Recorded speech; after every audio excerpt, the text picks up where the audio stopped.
Good morning and welcome to the beginning of our budget workshops with the county commissioners. I would like to call us to order and do our roll call, gentlemen, and I'll entertain a motion to excuse. Make a motion, we excuse Commissioner Hammond. Second. And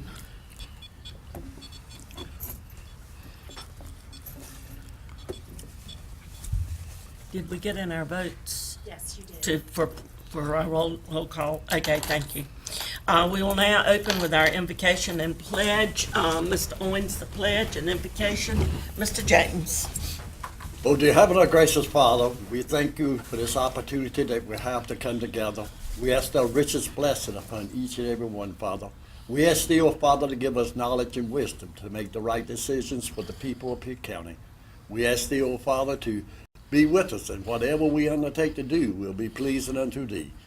We ask thee to be with our leaders, our workers, that they might bring the right information to us. We ask thee, O Father, to forgive us of our sins, for we ask this in thy holy name. Amen. Amen. Let's face the flag, please. I pledge Pledge allegiance to the flag of the United States of America and to the republic for which it stands, one nation, under God, indivisible, with liberty and justice for all. I'll entertain a motion to approve the agenda. Second. Okay, it's been moved and seconded. Any vote? And I'll hand it over to our county manager and our finance director and assistants and everyone else that's on the team for the presentation of our proposed 2012-13 budget. Good morning, Madam Chairman, board members. Before you today, this is the first day of your budget workshops to look at the proposed budget for, as the chairman said, for fiscal year 12-13, which begins July 1, roughly in a month and a half. Before you have two documents, as our normal process in years past. You've got a copy of the PowerPoint presentation that will be shown on the screens and on the television to the viewing audience, as well as you have a booklet that has more detailed information. If you'll follow the PowerPoint handout that's before you, I'll then reference you to what page in the booklet that it corresponds to for additional information. Before you today is a recommended budget that is what I consider structurally balanced in terms of revenues meeting expenditures and also fitting the organization to the size and service level within the available revenues that Pitt County has. If you look in the booklet on the very first page, gives you an overview of kind of a table of contents as to what is in the booklet. On page 1, following that, is the remaining budget calendar for this year. You can see the various dates in there that apply to the budget process. I would like to make the board aware that I've held off until this morning actually emailing to the departments their individual specific budgets until I could present the picture before you. And actually, I really have two budget scenarios I'm presenting to you. One is called a level 1 budget, the other is called a level 2 budget. And I'll get into that, to what that means here in just a little bit. But on the first slide, this budget was developed taking several things into consideration. One is to return to the structural balance, and I use that word structural balance when I opened the presentation.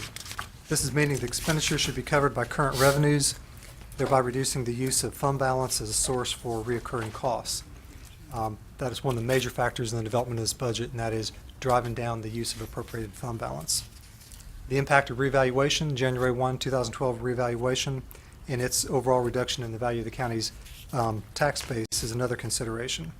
The third is the continued limited revenue growth due to economic conditions, and our government recovery tends to lag on the overall economic recovery. We're talking about sales tax specifically.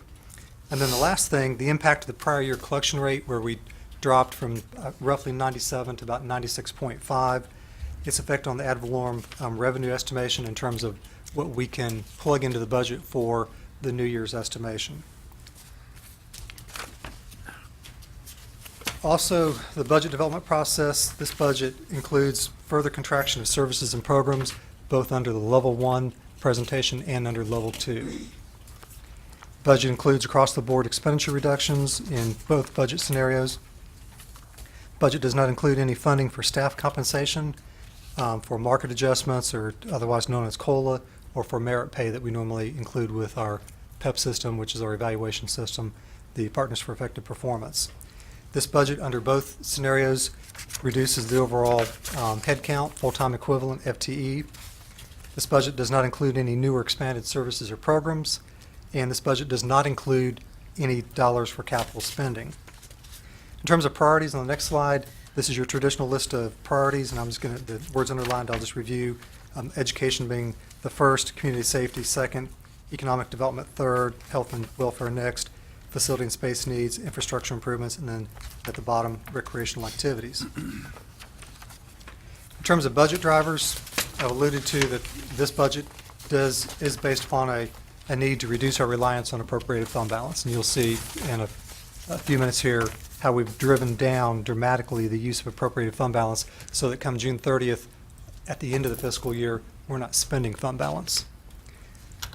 It has continued suppression on investment earnings. We've actually even lowered those a little bit from this year.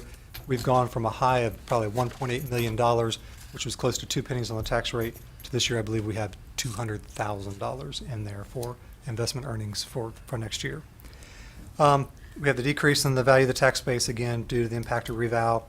We have the expectation of minimal growth in sales tax revenues. In terms of fees, sales, and services, revenues are still impacted by the recovering economy. We have the impact of some uncontrollable expenses like fuel. Even though we do see fuel seems to be kind of ticking down at the current time. And another area would be vendor purchased items.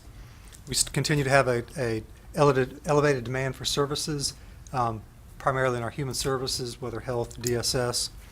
And another driver is the need to review our fees and ensure that we've had cost recovery, that in certain areas we've got fees that are imposed that don't actually recover the cost of what is needed to make sure that the cost is covering the service rendered. And I'll talk more about that specifically in a few minutes. Rightsizing, this screen here was presented last year. The process of matching resources to priorities to accomplish the organization's core mission. And some of the questions we ask: who do we serve? What services are vital to our mission? How should we deliver said services to best meet needs? Where can changes be made while preserving service to the community? How quickly we respond, and so forth. In terms of right sizing, it's really tied back to the concept of structural balancing, where it gives us the size of the organization to fit within, again, the available revenue stream. In other words, living within your means. This budget, I feel, and I think the finance director would agree with me, is a budget where we're living within our means. The last 2 or 3 years where we've relied upon an infusion and appropriation of fund balance and spent it down, we really weren't living, I guess we were living within our means, but we rely upon an expenditure of fund balance to do that. This budget stops that practice as recommended. It recognizes modification of service levels may be necessary, and recognizes the modification to delivery models may be necessary as well. And again, I'll expand upon those in a moment. On the next slide, further right-sizing efforts, and this is really round 3. This is the third year we've really have been into this concept of right-sizing. This has further elimination of FTE equivalent positions, again, under both level 1, level 2 budget scenarios. Decreases departmental spending for fiscal year 11-12. Decreased departmental spending from the 11-12 budget. It decreased by 2.5% with a level 1 scenario. Then on the level 2 scenario is another 2.5% for a cumulative effect of 5%. It, in terms of absorbs uncontrollable cost increases.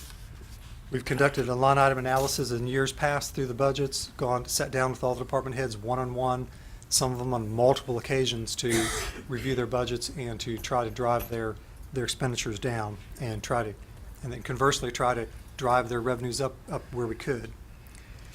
It has a review of the business personal property audit process, and we're recommending a shift to more of a fee basis, from fee basis to contingency basis. And it has a shift in the way that we fund the fire department truck replacement. Right now we do a pumper and a tanker once every 20 years for each volunteer fire department. and that has normally been budgeted out of the Emergency Management Department. We're recommending that you budget that out of contingency on an as-needed basis, because a lot of times we don't. We ask them, sometimes they tell us, sometimes they don't. As they come before you, we recommend that you take it out of contingency. Contingency has not been spent down every year, and just feel like that'd be a better process to do it that way. On the next slide, by implementing these efforts of right-sizing, again, it will lead to a structurally sound and rebalanced budget for the organization. Establishes what I consider a new base level organization in terms of from a budgetary and operational standpoint. It anticipates future expansion only and when and if it's accompanied by a related revenue increase or economic growth in the local economy, state economy, national economy that would bring an infusion of dollars into Pitt County. And it positions Pitt County government to continue to respond to economic recovery as we see the inklings of indicators in the media. On the next slide, in terms of right sizing, again continued, some of the items in this budget, we permanently shift positions among departments. We've been doing that in the last half of this year. Within Register of Deeds, was able to give up a position, and we transferred that to Buildings and Grounds where they had a vacancy. We have eliminated a position within the Paths Department, the Transportation Department, due to some efficiencies that were created through technology, MIS. That position has been moved to the Permitting Center. At one point in time, we had four permitting clerks.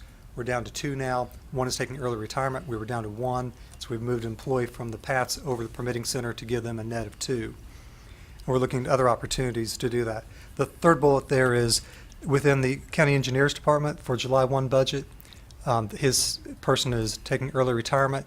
We'll be eliminating that position. My office will then be providing support to the engineer for secretarial matters. In terms of, we conduct an annual fee structure review to ensure cost recovery. Kind of hit that a moment ago, but I'll present that here and again in a moment. And we've conducted operational analysis. The first one, housekeeping, is already privatized. We privatized that a good number of years ago, probably 10 years or greater. But a question was raised in a department head meeting a couple months back. Well, what would it cost to bring it back in-house? I think there was a concern about the level of service, and why can't we bring it back in-house where we can have more control of these people? I said, fine, we'll put the pen to the paper, pencil to the paper, and if it's more cost-effective to bring it back in-house, we'll consider that for the budget. Well, we put the pen to the paper, and it's much more cost-efficient to have it privatized, so that analysis just confirmed that we need to keep housekeeping privatized and just make sure they're doing what's called for in the contract. HVAC privatization, you've heard me talk about this. We currently have a RFP, a request for proposals on the streets, and those are due the end of this month, and we will know later on as to whether we can actually privatize HVAC. Right now, all the positions within Buildings and Grounds that currently they're dedicated to HVAC are either vacant, or we have one person who's opted to take early retirement for July 1. So I'm hoping, anticipating that this will work to the county's advantage. We won't have to worry about reassigning employees or riffing employees or anything like that. Guaranteed energy savings, we're embarking upon phase 2. That'll be coming before you in the near future as we do additional infrastructure improvements to our buildings that are paid for by the energy savings that are guaranteed through a contract process. The next slide is an important slide. It kind of gives you a sneak preview of the bottom line of what I'm presenting here this morning. Revenue neutral versus rate neutral. Revenue neutral is obviously the tax rate that we are required to calculate and to publish and state to you as a board and to the public each time we do reval. Pitt County is on a 4-year reval cycle. The last time we did reval was 2008. We're now 4 years later into 2012. And you can see the 2 columns here, level 1, level 2. The level 1 budget scenario is based upon a revenue neutral tax rate. It would be a 68-cent tax rate, and that is slightly beneath revenue neutral. Revenue neutral is actually 68.05, so it's just a hair. I realize it's a very tiny hair, but it's a tiny hair under revenue neutral, just trying to use flat, even numbers for the budget process. So level 1 we're talking about a 1.5 cent tax increase to go with level 1. Level 1 includes, out of a $100 million general fund budget, we still had to take $2.5 million worth of cuts within that budget because we reduced fund balance. We had the tax rate reduction because of not the tax rate, but the tax collection rate reduction last year. We had to reduce that because of our experience last year, our investment earnings and such. This is achieved the elimination of vacancies, and I'll state to you in a moment how many vacancies. No live bodies are included in the level 1 presentation.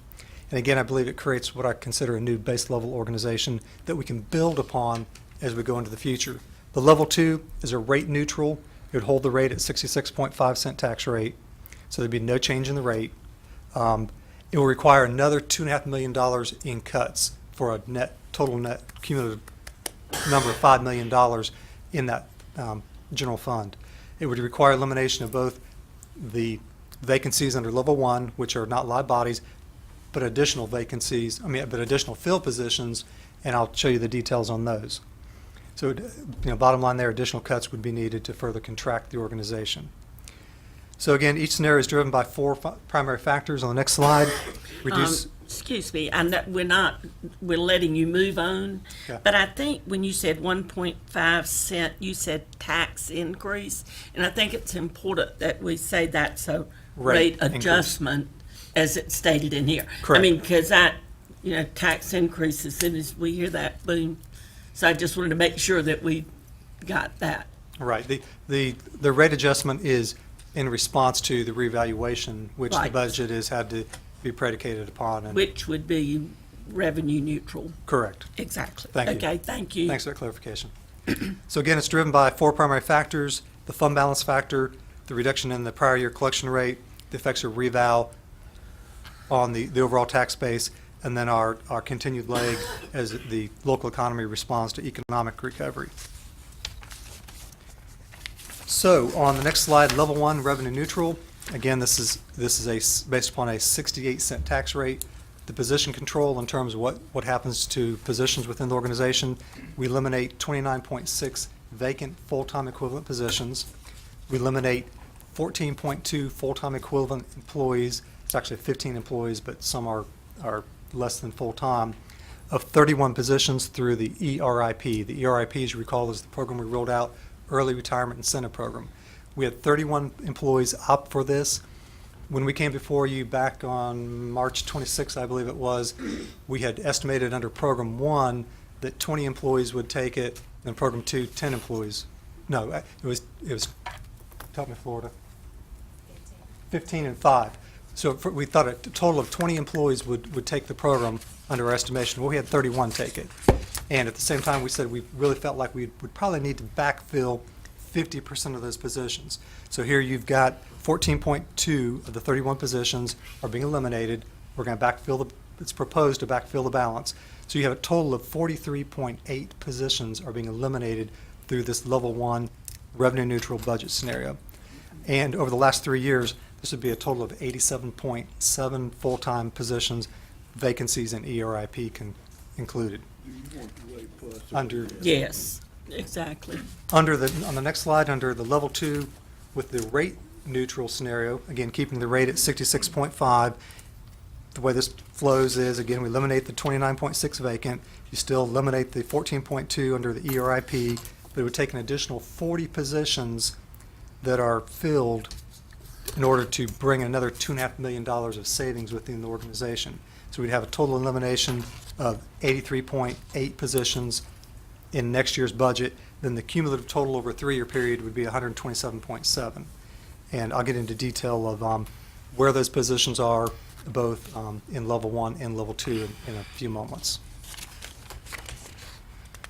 Okay, on the next slide, in terms of the preliminary budget, again, it's built on the premise of a revenue neutral rate structure. The current rate 66.5, the revenue neutral rate at 68.05, and then what's being proposed is a flat 68-cent rate. Again, restructures government to live within means through redesigned operations, through personnel and operating costs, and includes information to illustrate. This presentation later on will include information to illustrate further cuts to get to that level 2 if the board would so desire. All right, in terms of general fund overview, if you look at page 2 in your booklet, this slide here corresponds to page 2. Actually, it's identical information between the two slides. Within the general fund, remember the general fund out of your overall budget, you have a $200 million plus budget. The general fund is half of that, so it's roughly $100 million. The general fund is what drives the calculation of the property tax rate. You have original department requests of $106,517,000. You have reductions of $1,199,000. My preliminary proposed budget to you is at $104,523,000. You have then revenues projected at the same amount, $104,523,000. Last year's adopted budget was $107,366,000, and you have the percent change within the general fund of 2.65%. That's been, the overall budget has been driven down in terms of costs.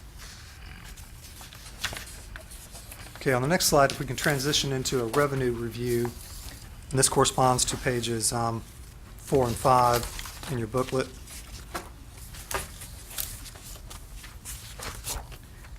Page 4, just want to remind you in terms of the tax base, there's the 4 components of the tax base from the real property taxes, motor vehicles, public utilities, and personal property. And when we were in the budget workshops, the preliminary budget workshop back in January, we had thought the overall tax base through reval would drop about $400 million plus. Well, the good news is it didn't drop quite that much, because at that point in time we were just looking at real property in terms of the tax base. We weren't looking at all 4 components. We've actually seen an uptick in motor vehicles. So the net effect is we've only, through reval, we're seeing about a $243 million drop in the base of Melanie, help me out, $11.3 billion base. So again, on the ad valorem tax rate screen, 68-cent rate is proposed, again, under this level 1 scenario, distribution of 0.673 to the general fund. You have 0.007 to industrial development, and that is the proposed distribution for the 68-cent rate. Now, on the next slide, wanted to illustrate to you the effects of revaluation from a residential standpoint. And if you can follow this slide, show 3 different types of houses. And I realize there's no typical illustration of a house or its value, but I'm trying to equate this to a typical illustration. We have a $100,000 house, and just look at that first column by itself. Well, look at all 3 columns. You see that the 55%, 30%, and 15%. What that corresponds to is, in reval, we had 55% of the properties, residential properties, drop in value. We said overall they dropped about 5% on average. Some may have dropped 10, some of them may have went up 8, some of them may have went up 10, some may have dropped 15, but overall they dropped 5%. So on the next little house and under it says that 30%, it shows the arrow going up. That means of all the residential properties, 30% went up in value. The last column, 15% stayed the same. So what I'm trying to illustrate here is just follow it down on the first column. Of the 55% of the housing stock that went down in value, under the current tax rate today, 66.5 cents on a $100,000 house, they paid $665 in ad valorem taxes, excluding anything else, fire and whatnot. If the rate were to go up to 68 cents just on that base rate, and the house dropped 5% theoretically, because overall the base dropped, so instead of that house being a $100,000 house, it's now a $95,000 house, they would pay a tax bill of $646. That's $19 less per year, or $1.58 less per month than what they'd be currently paying in today's environment. On the next column, conversely, of the 30% of the housing stock that went up 30%, the $105,000 house becomes the $100,000 house becomes a $105,000 house. Their $665 tax bill goes up to $105,000, so they're paying an additional $49 per year, or $4.08 per month. On the last one, where they stayed the same, if they paid $665 this year, they still pay $665 next year, and there's no change. So that's just to illustrate that the net effect, I guess, in terms of those 3 different scenarios on residential property. On the next slide, I did just want to point out that obviously there's much more to our tax base than residential property. There's commercial, industrial, institutional, farmland, and the increases, decreases, or if it stayed the same, would affect those property owners in varying ways as well. On the next slide, we did an analysis over the last 3 years of all counties in North Carolina that have performed a reevaluation and that who've been on a like four-year cycle to Pitt County. There's 19 counties, and you see those illustrated here, beginning with Ashland all the way down to Transylvania. I guess with Pitt we'd be the 20th county. We looked at their tax rate prior to reval. We looked at what their revenue neutral rate was, and we looked at what they adopted as a rate. We can go to the next slide. Again, it was examination of counties on the four-year cycle. 19 counties over a three-year fiscal year period of 09, 10, 10, 11, 11, 12, and we kind of felt like this could be a like-to-like comparison in terms of a recessionary period. 9 counties of these 19 actually adopted the revenue neutral rate. 5 counties not only adopted the revenue neutral rate, but adopted a rate above revenue neutral, even higher. Then you had 5 counties of the 19 that adopted rates beneath revenue neutral. So of these, 75% of the counties, which represent 14 of the 19, adopted rates that were revenue neutral or higher during the recession. Not saying you should do that necessarily.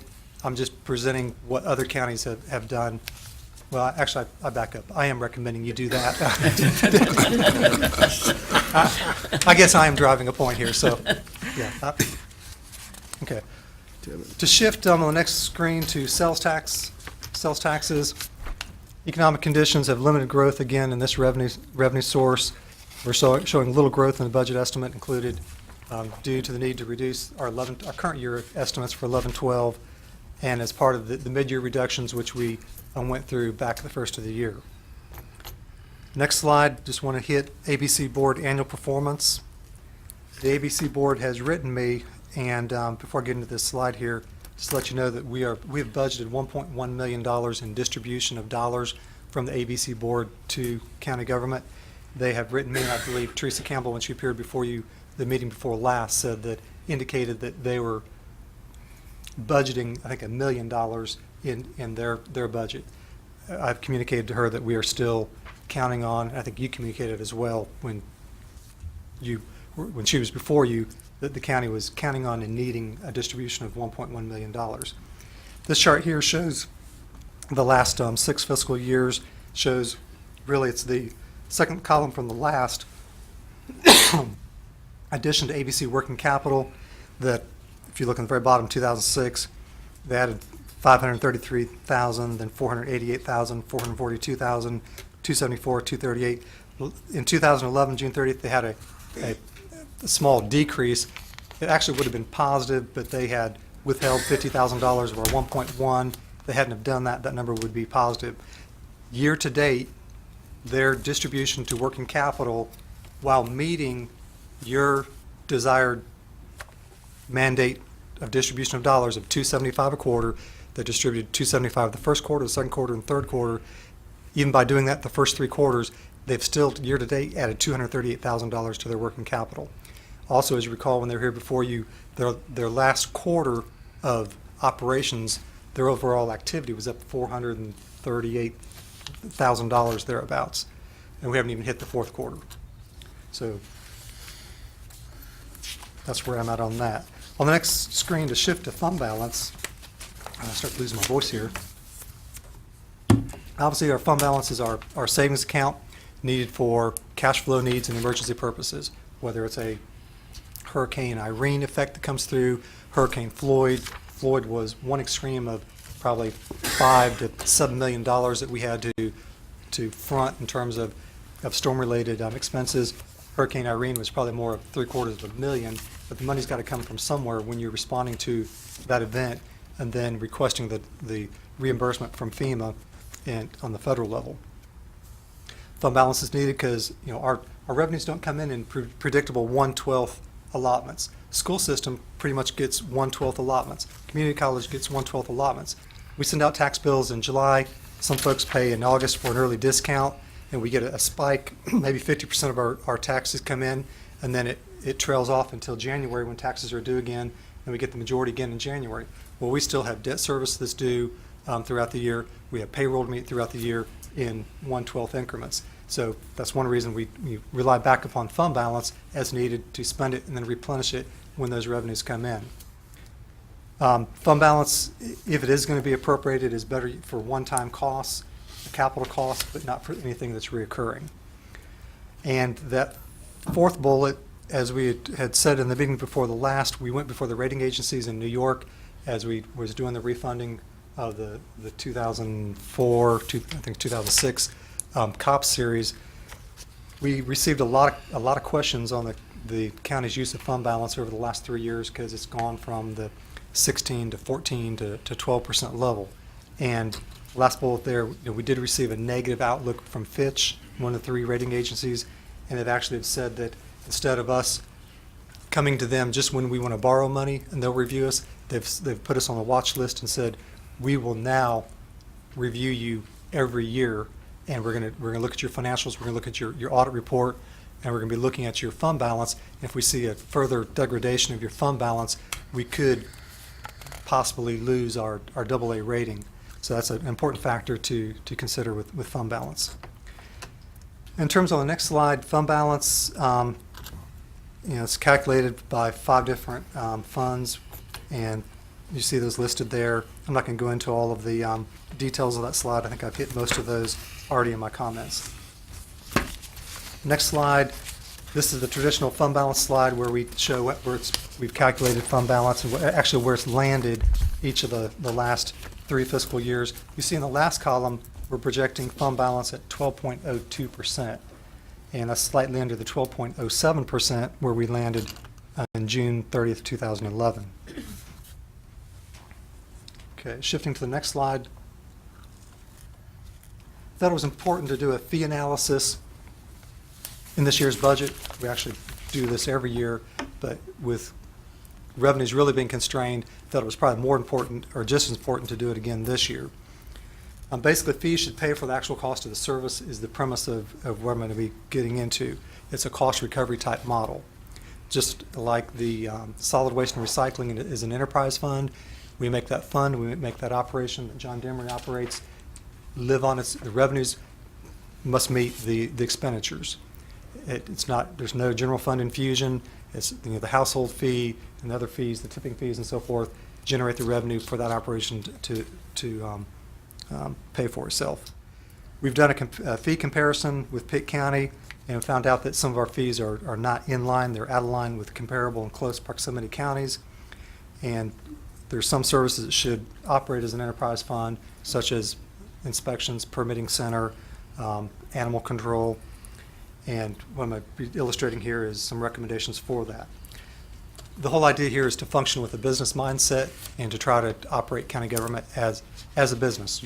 Even though we're government, we are a business per se.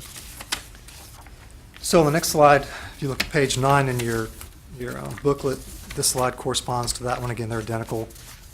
It's being recommended to up the adoption fees by $10 for cats and dogs. Cats would go from 55 to 65. Basically, for those under 4 months, those over 4 months go from 65 to 75. Then dogs, the same for those under 4 months from 80 to 90. And then those over 4 months from 90 to 100. The $10 represents a microchipping program that they've started to put into effect the first of this year, and it's had a very positive response. And the slight fee increase will pay for that cost. The more dramatic fee increases is next. On if you look at page 10, 11, 12, and 13 in the booklet, just start with page 10 if you would. The slide, let me just read the points on it. Building permit fees should be structured to recover the costs of operating the inspections and permitting department. The county's fee structure appears to be out of line again when we compare it to our comparable counties and close proximity counties. And the fee structure I'm proposing and putting out here today would achieve cost recovery. I provided a number of examples here for you, and if you want to see the blow-up of this on for the first one on page 10, what I'm showing is a fee increase for residential permits. We based this on a 1,500 square foot house, this first example. Today, the way it's broken out, that house would cost $380.20 for fees when you come into the inspections department, the permitting center. Everything from the building permit, electrical permit, mechanical permit, plumbing permit, and the gas piping permit, assuming they needed all those components. I am recommending and proposing but that fee jumped to $600 from $380.20. And that's based upon analysis of the comparable counties and then the adjacent/close proximity counties. You can see the comparable counties on average charge $692.61. The adjacent close proximity charge a little less than that, $512.91. So under the comparable counties, but greater than the adjacent close proximity counties. And this would be assuming a 1,500 square foot home at about $175,000 house. On the next screen and next slide in your book illustration, look at a 3,000 square foot house, and obviously it about doubles. The cost of the permit currently is $593.50. This would propose it to be $750. Again, looking at the comparisons, if you look at the comparable counties, that $750 permit that I'm proposing would actually cost you $1,143. And then if you look at the adjacent close proximity counties, it costs you $894.09. So I'm really under both marks there, trying to do, again, cost recovery, trying to make sure that the costs of the inspectors, the permitting clerks, and the cost of that operation cover the cost of operating it, just like the solid waste and recycling, for one example. Looking at a modular home today, a typical modular home would be $347.70, would increase to $500 on average. And again, the comparable counties was actually $404, but then the adjacent close proximity county was $501.17. And then the last one, looking at a non-residential permit fee, and there's really not a whole lot of non-residential that goes on in the county other than institutional schools type facilities. But we do have an occasional type non-residential. This is really based upon the Dollar General store that was built out in the county recently. And this one would go, currently they paid, or would have paid, $1,663.60. The jump in this, it would go to $3,240. But again, where do I derive that from? Look at your comparable counties. In those counties that we compare ourselves to, on average, the permit is $3,222. The adjacent close proximity is $2,743.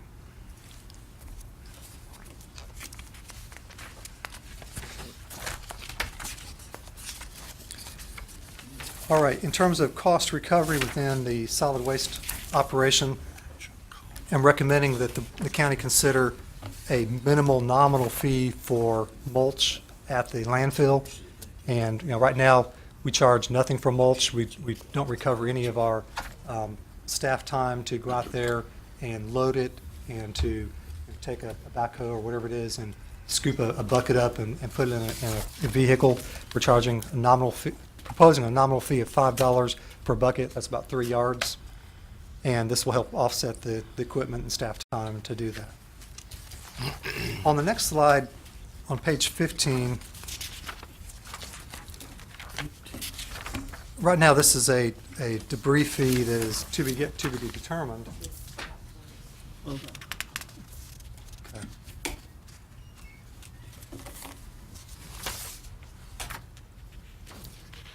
We have a little technical problem. We'll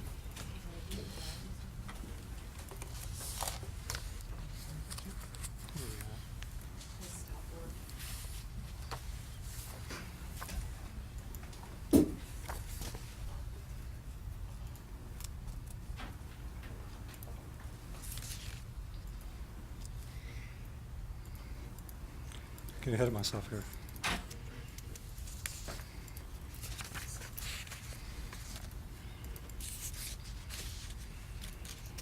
Yeah.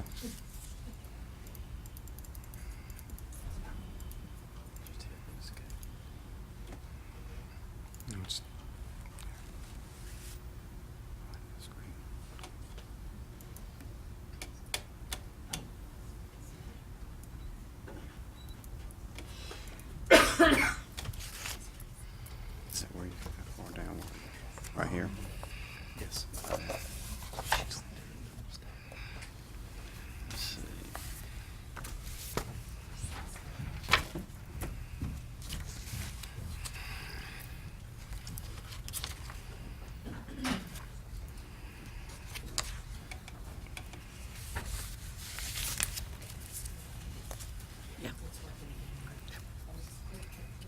Okay. Thank you for the rescue. Okay, thank you. It's okay. Within solid waste, we're proposing, again, this will have to come back to you in the future, but we're proposing for in the event of a storm or a hurricane, a weather-related event, we had a situation with FEMA in this last storm with Hurricane Irene that they were almost in the position of going to deny a $750,000 reimbursement for debris removal and disposal that we took the cost on to do on behalf of not only the city, but the county and DOT. And the reason that they were trying to deny that was they were saying that you charge a household fee for garbage disposal for us to operate the solid waste and recycling and have it transferred to Bertie County. And they felt like we already had recouped our costs on that through the household fee. And we argued long and vehemently that no, we have not. And we were able to convince them that yes, we should be reimbursed that $750,000, and they did reimburse it at the end of the day. But we're not sure that we're really all that strongly positioned for the future. So we wanted to put out the idea of charging a debris fee for vegetative or inert debris, and this would only be enacted in the instance where a county declares a state of emergency under a disaster declaration. And it would be a time-limited window, and again, it responds to FEMA and their concerns. We need to bring this back to you and flesh this out more, but wanted to introduce this concept to you. Probably will not be well received by the public who's used to bringing a truckload or carload or pickup truckload of trees and stumps and stuff in there, not being charged anything, to be charged something. But we are in the position where in the future we may not be reimbursed for our actual costs of that due to the fee structure as we have set up right now with the household fee. But we'll bring that back to you in the future. But just want to plant that thought in the budget transition, in the budget process. Looking next, moving on to the expenditure review. On this slide, this is showing expenditures by all funds. This is your $200 million, $202 million overall budget. Everything from general fund, public health, all the way down to all others. $202,376,910. On the next slide, and this corresponds to page 16 in the booklet, and you can see a little bit better the breakout on page 16. These are all of the expenditures within the general fund, Fund 100. And again, we've driven that down 2.65% overall. And in working with all the departments were very cooperative to the most extent on level 1 and level 2. Out of all of the reductions taken down, I guess with the exception within public safety of the sheriff, with sheriff and detention center, I was able to identify the appropriate needed cuts, whether it was vacant positions, whether it was other operational costs, to bring them down to a level 1, 2.5% cut scenario. With the sheriff's department and detention center, I had to go in there and make additional cuts because we couldn't agree upon, I guess the sheriff didn't want to put anything, he felt like he needed everything he had, and it would be a detriment to public safety to cut anything else. So in order to arrive at level 1 and level 2, I had to go in there and make additional cuts. So I just wanted to put that caveat on here with this budget. If you look through here, all the way down through here, all these numbers in the last column, the percent change, are negative. If you see the school security, you might look at that and say, well, that's 43.64% increase. Well, last year when we adopted the budget, the total amount of the contract with the school system hadn't been negotiated, worked out. We recover all that money dollar for dollar under contract. So even though it's an increase, it's really not an effect on our bottom line. It doesn't cost county dollars anymore. On non-departmental, you see that's going up 15.2% from the original budget of $1.2 million to about 1.4. Most of that is attributed to the early retirement incentive program. And then if you look at Pitt Community College, theirs is really the other anomaly here, probably about fourth from the bottom. Theirs is going up 6.78%. If there's any expansion in this budget, it would probably be Pitt Community College from the standpoint of they're bringing on three new facilities, and I'll hit that here in a moment. I'm sure they're going to hit that as well when Dr. Massey makes his presentation. Okay, if you turn to page 18,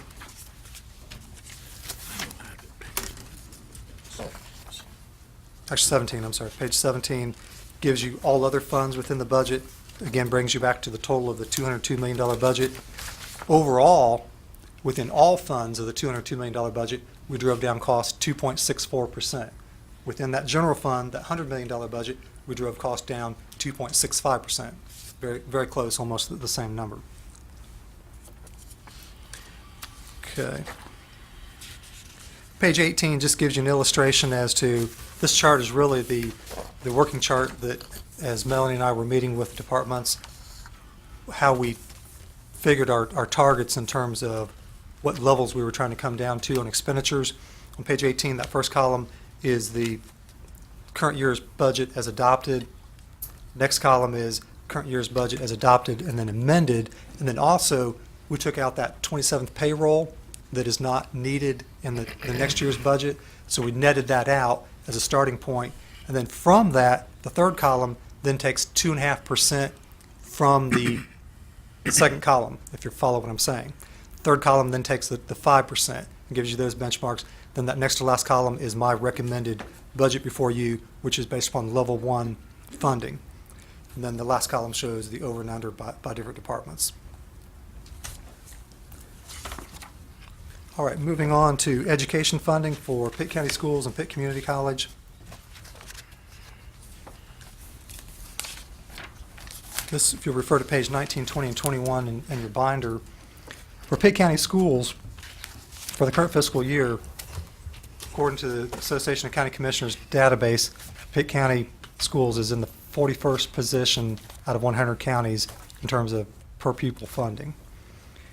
In terms of their request for next year, they're requesting a current expense $34,126,142. The rent that we charge them for this facility stand at $340,000, and then they're asking for their capital outlay dollars of $750,000, which refers to capital projects in category 1, 2, and 3, for a total of $35,126,642. What I'm recommending is $34,004,726. That represents a little less than a 2.5% decrease. It's actually 2.48% decrease in their current expense funding. The rent would stay the same at $340,000. And in discussions with the school system, we've zeroed out the capital outlay. We basically have taken the majority of the cut in their capital outlay, because if we take it out of their capital outlay, it then does not negatively affect their per pupil calculation that would affect Pitt County in terms of our ranking. There was a little bit that had to come out of current expense because we couldn't get all of it out of the capital outlay. I think about 83,000 maybe, Melanie, thereabouts. So again, it achieves the 2.5% reduction, actually only 2.48. And under this scenario, again, this is level 1, this precludes, does not affect their, or impact their low wealth funding stream scenario. As you recall, Dr. Emery and Michael Cowan, as they appeared before you 2 meetings ago, said that they could probably take a cut up to about $1 million, but thereafter it would impact their low wealth funding, which was worth, I think, $6 million plus or minus. On the next screen, the history of the per pupil expenditures. This next year will be determined on our ranking in terms of where we land in out of the 100 counties, but we are looking at, currently we've got $1,452 per student based upon 23,557 students. And then the next year's money would be, next year's pupils as projected is 23,594. You can see they've got a very slight increase in pupils from this year to next year. On the next slide, moving to Pitt Community College. Their funding request and current expense, they're asking for $4,759,597.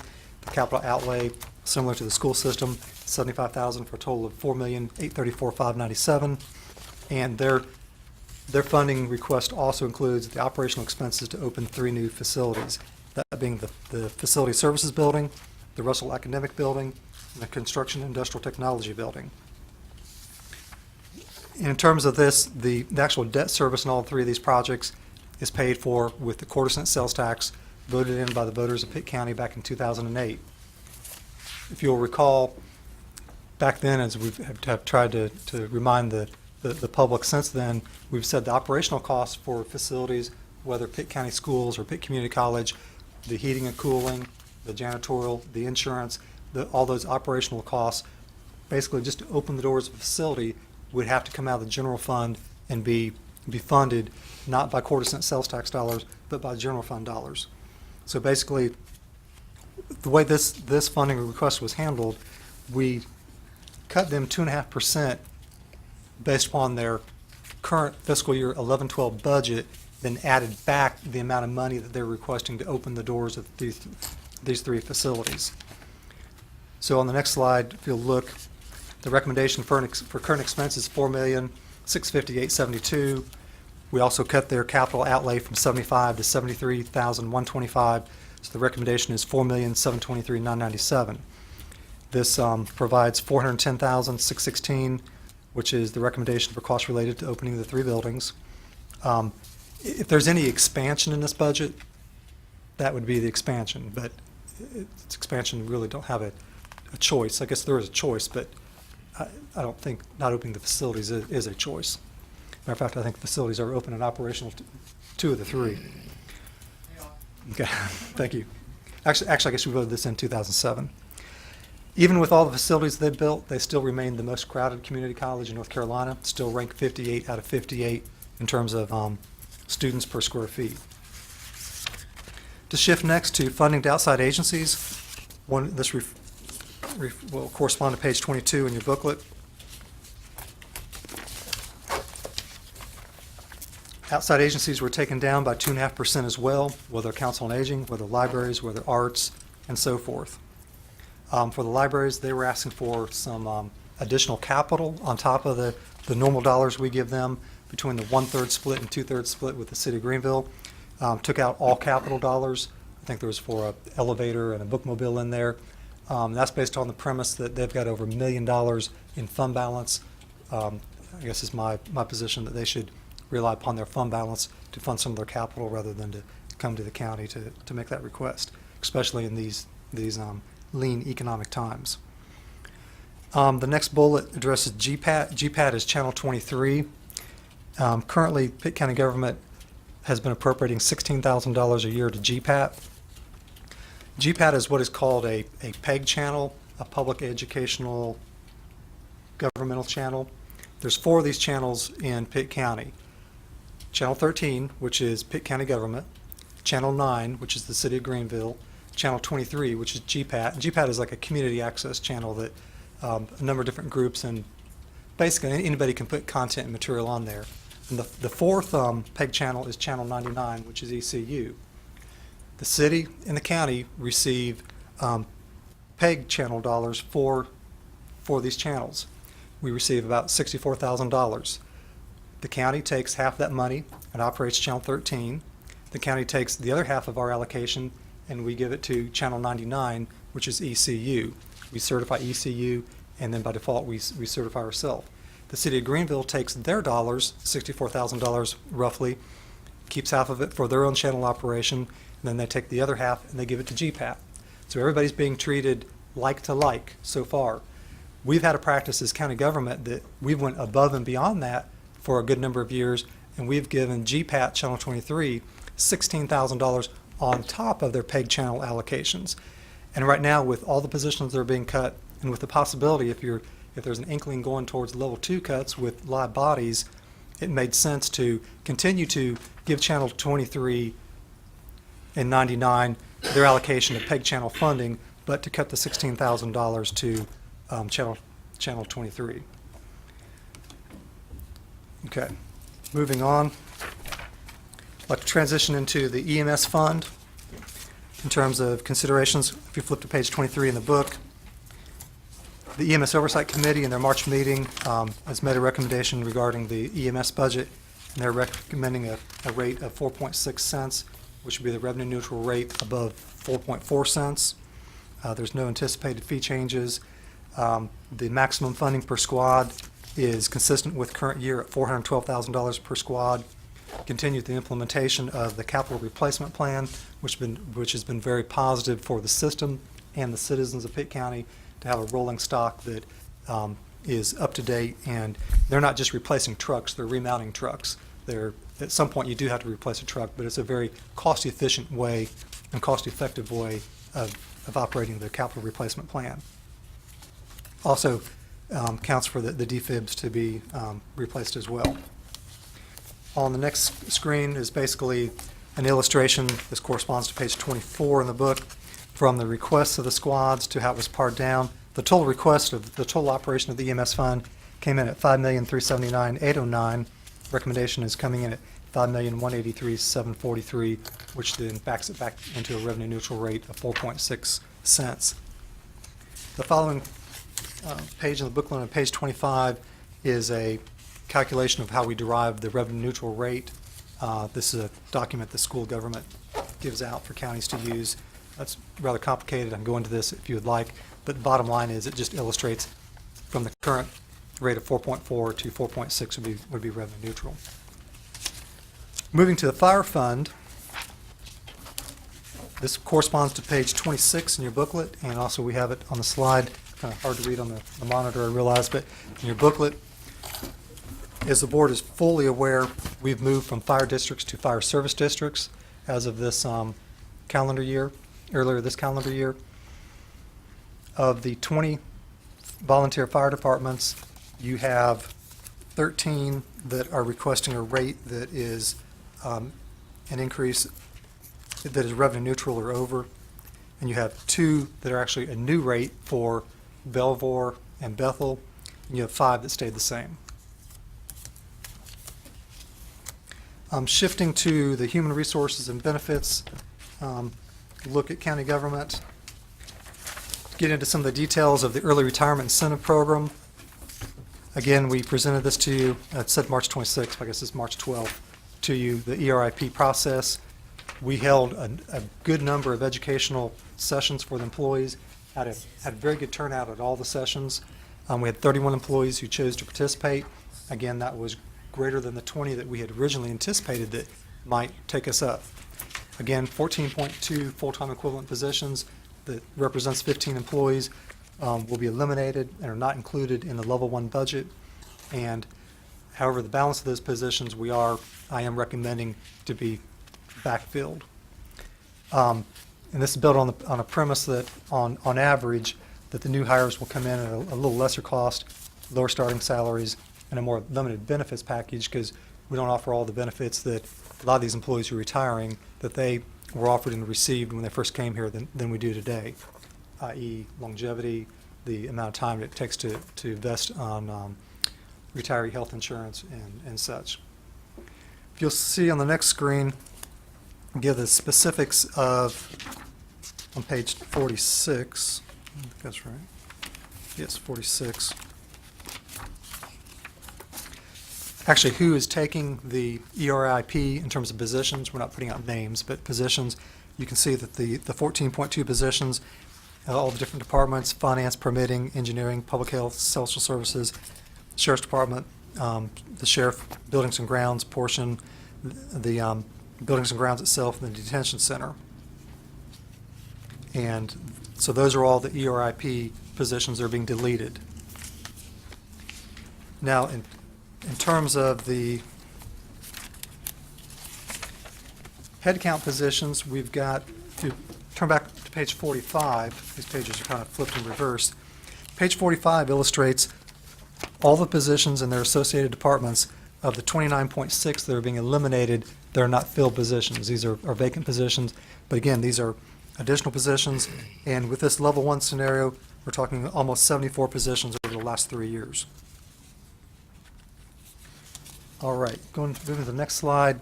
New position requests for next year. There's technically no new position request in this budget. There is, however, within the solid waste and recycling, John Demery has got a number of employees who are part-time, no benefits, who are employed through a personnel agency. What we're proposing to do is to take those and to make 4 new positions that have benefits and cut out the overhead of paying a personnel agency and have less people doing the job, do it more efficiently, and have better control of the employees as well, since they would be working directly for John Demery and for the county, rather than being an employee of the county but yet an agent of a personnel agency. So there's no net effect to his his budget is paid for with the existing part-time salaries that we currently use. Just makes the operation more efficient. On the next slide screen, in terms of the county's health insurance plan, there's no rate change, no reduction in benefits to employees. Generic prescriptions will remain at $4, and many of the preventive care visits that we started last year with no co-pays that were actually directed by the Affordable Care Act will continue. So good news on that front. Not so good news on the next one on terms of a COLA, cost of living adjustment, or CPI, the Consumer Price Index, for market adjustments. I wish we were truly in the position of GUC, Greenville Utilities, in the city of Greenville, and was able to offer our employees a market adjustment of 2.5% plus merit money. But hopefully, if this budget, to somewhat as recommended and put before you, if we can create that new base level budget that we can grow from, maybe next year we can look at, if the economy grows, our revenues grow, we can look at moving back into a market adjustment based upon a CPI COLA type basis, and reinstating some merit dollars for pay for performance under the PEP program, the Partners for Effective Performance. But right now, the revenue's not there to do that. I would like to make some magic and make it happen, but the magic's not there per se. In terms of the next slide, market adjustment history, just illustrating going back to 2004, 2005 to current. First column shows CPI January to January. That had been the benchmark that we had tried to shoot for market adjustments. Up to 2008, 2009, we had, for the most part, kept up with the CPI, and then for the past 3 years, and then next year, as recommended, even though of those 4 years, 3 years, there has been an adjustment. 2.6 in 10, 11, 1.6 in 11, 12, and then 2.9% CPI adjustment in 12, 13. There's nothing included in this budget for that.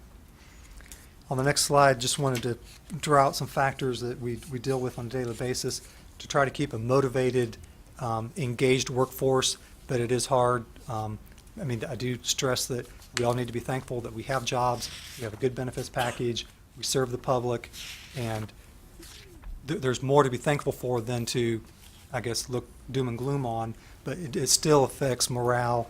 It causes stress, especially in a department like DSS, where I've currently got 26 different vacancies, and because we're trying to reserve in all departments vacancies for this budget and budget adoption and where we're going for the new year. In terms of further impact on the workforce, the early retirements will impact us in terms of loss of institutional knowledge, and will obviously affect workloads, but we will progress and move forward. We always have, and we will. There's 88.7 positions have been eliminated again over the past 3 years. I want to drive the point, while caseloads and operating demands have been impacted by economic conditions. And yes, admittedly, some areas, building inspections, permit level is down, permitting clerks, permit level is down, Register of Deeds, number of documents being recorded, level is down, but we've cut positions there. We've moved people out of Register of Deeds. We've moved people around to try to accommodate for that. But also within DSS and health, we talk about the relationship of their demand for services. When the economy tanks, their demand for services goes up. And they're trying to meet the demand for services under very strained conditions, which again affects morale and stress and so forth. On the next slide, I want to hit the classification study real quick. We've continued the in-house classification study process. This is year 1 of 3 of the next round. We're actually in our 7th year of use of this process. We looked at the category called clerical, administrative, and paraprofessional. This was the group that was reviewed this past year. There is process recommends minimal changes, no position upgrades, so no additional money per se for any position. There were 2 title changes that were recommended, but again, no money up or down on that, and so there's no implementation cost.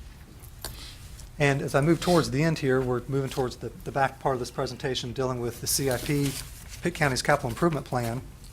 I can transition into that.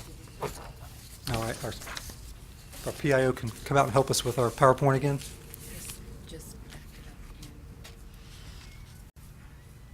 Can you slide down here?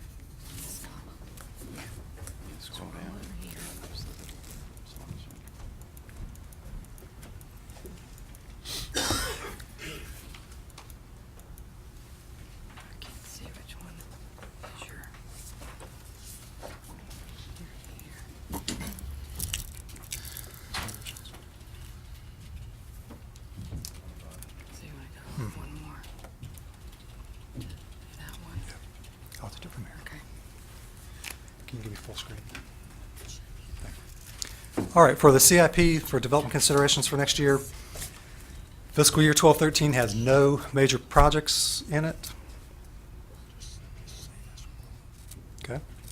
We will, however, be completing the following projects: the radio system upgrade, which we've brought a change order before you last night at your board meeting, compactor installation. Compactor's in place out there. It's being still adjusted and put into place. So the compactor's in place. The Chicad Sewer Project, which you're well aware of, providing public sewer down to Chicad. And then the last project, the Guaranteed Energy Savings Project, again, that has no impact on operating dollars that would affect the county's operations. So on the next slide here, in terms of met needs, this corresponds to page 48 in your booklet, which is your traditional slide of the CIP, the top portion of the CIP table. These are the projects that we are being recommended to be funded. They're in that box that says year one. You see the dollars there for Pitt Community College for their capital projects, that's $73,125. In terms of economic development projects that are funded through the Industrial Development Commission, $257,000. And then within EMS, their equipment/truck/QRVs at $800,000. So the total that's included in this year's budget is $1,130,125. Going to the unmet needs, you can see the various projects that are continue to be proposed. There's really nothing new on that list, unless the finance officer can. This is really just a reflection from last year. We really have not entertained anything new. In terms of what we call projects on the horizon, Pitt Community College has their Vernon White building renovation. The planning process is currently underway. The county did front to them the design cost per board approval, and I believe on this project, Dr. Massey will be coming before you and making comments on that in the near future. I don't know if that's this morning or later in the June. Okay, early this summer. Chicad School renovations expansion is another project that's on the horizon. The planning documents have been completed on this project. The roadway and sewer improvements are funded. Obviously, sewer is in process. And then the facility improvements are the next scheduled phase. However, there's no revenue stream right now that's adequate to meet debt service on the Chicad campus expansion at this point in time. Other projects on the horizon, rolling stock replacement needs. This means vehicles. Vehicles for the Sheriff's Department, vehicles for DSS, Health, all the departments that needs vehicles.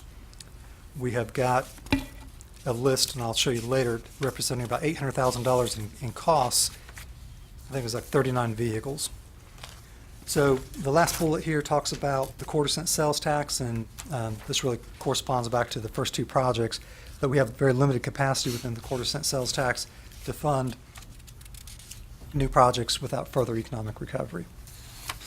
Not to say we can't do any or a portion of those two, but we are very constrained on that.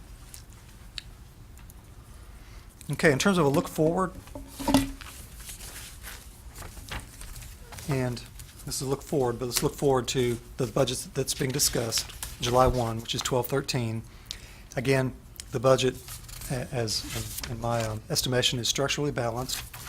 Current expenditures are covered by current revenues with very limited reliance upon use of fund balance. We've gone from a fund balance plug of $3,665,000 down to a flat $2 million next year. There's very little flexibility in operations and staffing. In the past, where we've used to spend, departments would spend 95, 96% of their total appropriated expenses. We're thinking they'll probably spend about 98% of those. That's why we've had to drive down that fund balance plug, because they're spending higher because we've cut. And then little capital funding. Okay, in terms of recommended operational areas to analyze during the year, have two areas here. We need to further review the Pitt area transit system in terms of its overall operations, continue to analyze and watch their deficit, which has been pointed out in the past, their status of state and federal funding, And actually, I need to be transparent on this and make the board aware that we still have not received state, federal funding for the system for operational costs in this fiscal year, other than a small portion that we got at the very beginning of the year due to our drug testing issue that we had told the board about earlier. We have had DOT in here. We are this close from getting a decision from the Director of Public Transportation in DOT to turn the spigots back on in terms of reimbursing us. We're looking at about, the last number I had was about $230,000 in costs that we need to be reimbursed for year to date, maybe a little more than that. So the third bullet looks at operational changes proposed for 1213. Anticipating that we are reinstated for those dollars, we feel like we're firmly positioned to continue the service. If we're not, we may have to look at privatizing the service, to be honest. If DOT does not reinstate the funding to the system, then it would be my recommendation to privatize it and to let the private carriers in the community, the city of Greenville, through their great system, contracts with us for paratransit service. They would have to find a new paratransit operator, and then the different agencies, whether Council on Aging, DSS Health, would have to then contract with private providers. We had really hoped coming into this budget workshop that we would have a decision from DOT, but we don't. It's May 22nd. We're in the 11th month of the fiscal year, and things look positive, and we do anticipate them to reinstate the funding, but at this point it has not been. So the last bullet talks about consideration of an ongoing general fund subsidy. Even if DOT reinstates the funding, there appears to be a need for an annual reoccurring general fund subsidy for the PATH system. There's really no public transportation system, especially your more traditional bus systems, such as the great system the city of Greenville operates. My understanding is there's really no public transit system in the U.S. that operates on its own revenues like an enterprise fund like we make solid waste operate. There's always a subsidy. So if we're going to continue paths, we're about to the point where we're going to have to anticipate and fund a subsidy to keep it up and operating. And we will bring more on that to you in terms of, hopefully we'll bring the decision to you that DOT has reinstated the funding and we're marching forward, or hopefully not the reverse of that, and we have to look at doing otherwise to the PAT system. In terms of the next bullet, a review of the telecommunication operations, Pitt County has 2 communication centers operations. This building houses what we call the primary PSAP, Primary Public Safety Answering Point, or PSAP. It's located downstairs in our basement, and we have a second communications operation that the sheriff operates in the courthouse, separate and apart from the primary PSAP. When I first came here 10 years ago, the 2 were located downstairs. We did the renovation expansion of the courthouse. The sheriff at that time wanted to move the sheriff's communication separate and apart from the primary PSAP and moved it to the courthouse. I believe that we could gain some efficiencies by co-locating them back together and bringing the sheriff's communication center back into the primary PSAP in this building and have it be reviewed and operated by managed by the emergency management department. That's something to look at and analyze and see if there are cost efficiencies there, staff level wise and such. All right, looking beyond next year, but looking at the following fiscal year to 13-14, a couple things just to keep on the radar screen. The workers' comp fund, we'll need to do a mid-year review to see where we are positioning ourselves, what's our case experience on that in terms of do we need any infusion from the general fund to keep that propped up. We have used transfers from the health fund for the past 2 years because of several large claims, but we have adjusted our health fund now to where it's got a fund balance that is strong. We've used most of that excess fund balance to keep the workers' comp fund up and going, and the workers' comp fund may need a mid-year analysis to make sure that we're on track. In terms of public health for the following fiscal year, again, if I was standing here a year from now looking at fiscal year 13-14, their fund balance, which is normally, I think it's Medicaid restricted dollars, should pretty much be exhausted by the time that we get a year into the future. That being the case, they'll probably need an infusion of about $300,000. They've had to their last portion of fund balance they have is about $288,000. That is plugged into this proposed budget. And more than likely, they will spend all of that, which then would mean that they would need, either they'd have to cut services by that amount of money, or they'd come back to the county and ask for an infusion of those dollars. Employee compensation plan, I kind of hit on this a moment ago. The consideration, hopefully, as the economy recovers, reinstatement of the market adjustments or the merit money. Rolling stock replacement plan. We have replaced very few cars over the past 3 years, and this is really an area from a capital side that we're really beginning to suffer on. There is a pent-up demand for this, especially with public safety, with the sheriff, and it is a recurring cost. We are looking at a plan that we hope to bring back to you as a Board of Commissioners to give him some leeway, purchase some vehicles in this current year in June. We're looking at some identified capacity for hopefully about a dozen vehicles, if not more, and that plan will be brought back to you probably in June. Okay, other considerations is needed to hold the rate. This slide is a slide to illustrate. So far to this point, I've presented a budget that is revenue neutral. At this point in time, this consideration, this slide, the comments here, is going to describe to you what would be needed to hold the rate at 66.5 cents for those who are interested in the hold the rate versus a penny and a half rate adjustment to revenue neutral. The development of the budget for 1213 as reflected reflects changes required to meet, again, the revenue neutral budget.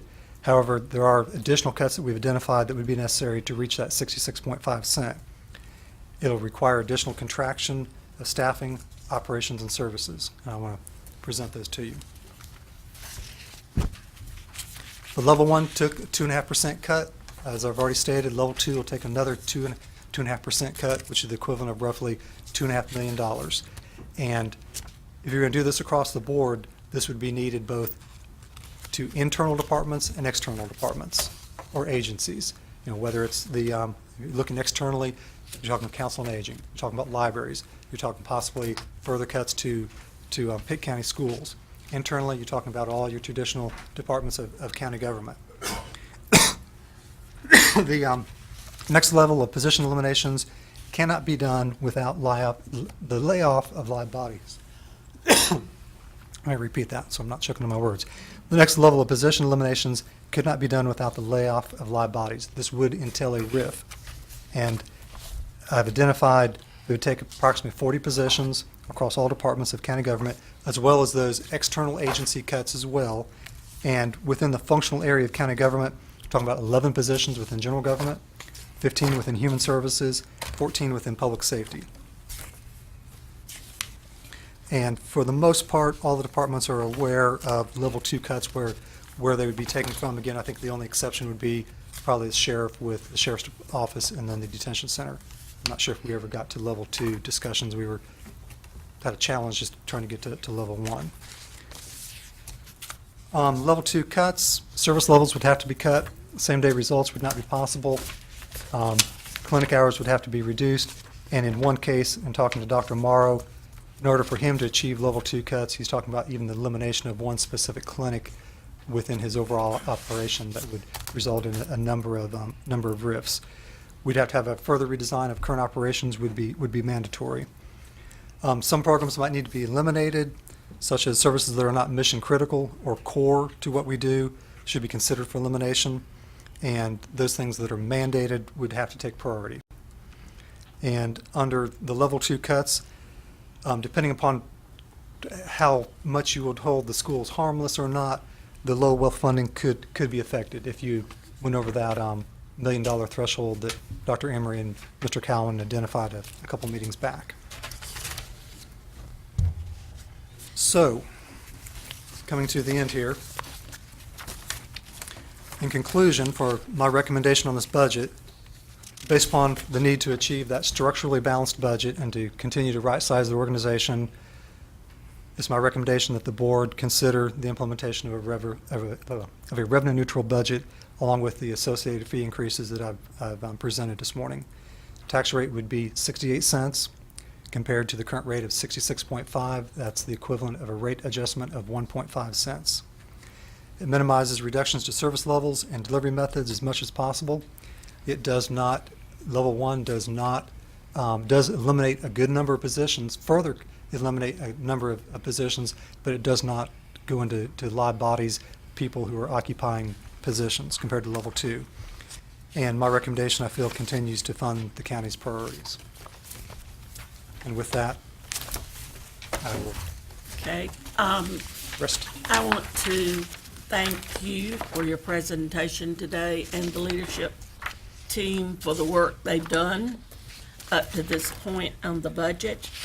I know everybody's been taking notes and have questions, but I wonder if it would be appropriate to, as we get to each department or each service, like when the community college comes forward, that we save our questions that we've made notes on that part of the budget. If that would be an efficient way to do it, Madam Attorney, will that suffice, you think? Yes. Okay, if we can do that, then I see on our agenda, we have a 15-minute break beginning in 1 minute, so we can take that now. Thank you.